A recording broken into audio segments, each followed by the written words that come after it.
Welcome to 5 Minutes with Pastor Lutzer. I'm so glad that you joined us again as we continue our study on the life of Abraham, titled Strength for the Journey.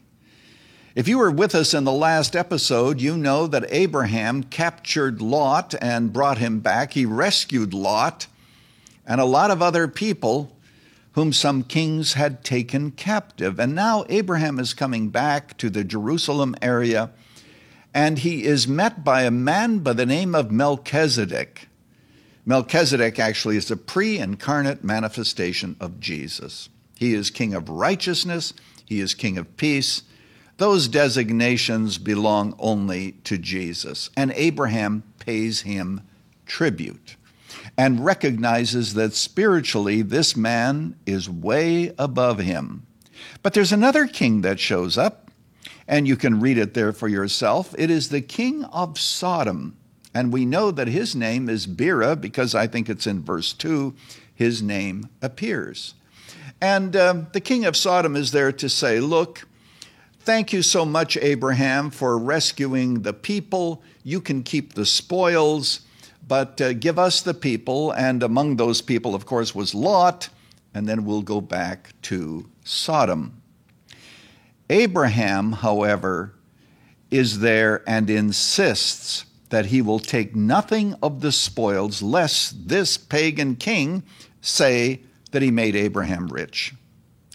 You say, well, Pastor Lutzer, how does this apply to us? Very quickly. We always stand between two kings. There's King Jesus on the one hand, and then there's also the king of the world, in this case, the king of Sodom, on the other hand. And we have to make a choice. Abraham chose Melchizedek. Lot chose the king of Sodom. We always stand between two kings. What we have to do is to determine, are we going to love the kings of this world, so to speak, or are we going to love Jesus supremely? You know, there was a man by the name of George Beverly Shea. Most of you know him because he became famous as a result of singing at the great Billy Graham rallies. And one day he was given a tremendous bonus, or we could say an offer, by a record company. And they said, if you sing for us, this is, of course, when he was quite young, we will pay you X number of dollars. His mother put a poem on the piano because she knew that he liked to play the piano.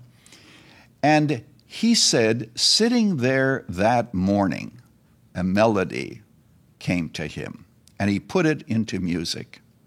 Would you like to be blessed? You say, oh, Pastor Lutzer, I'd love a blessing today. Well, you do exactly what I did this morning.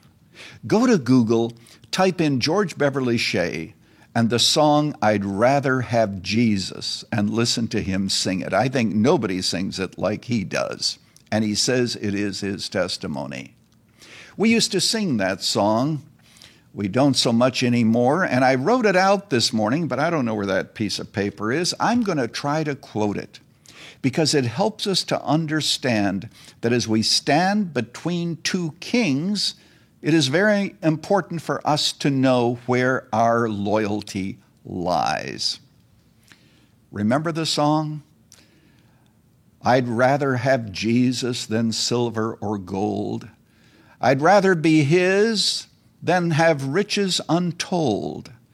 I'd rather have Jesus than houses or lands. I'd rather be led by his nail-pierced hands than to be the king of a vast domain and yet be held in sin's dread sway.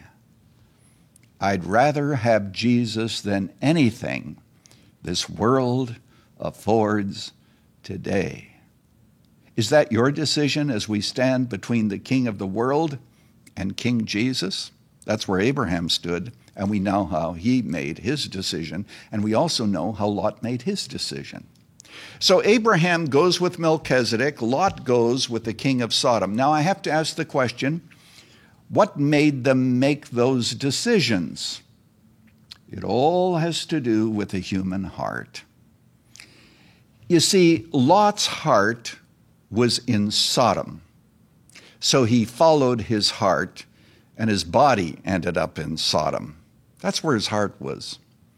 Abraham's heart was with God, and so he followed Melchizedek and worshiped him. And that's exactly what the truth is. You and I need to know that people they do not make their decisions on the basis of rational discussion oftentimes. It is a matter of the heart.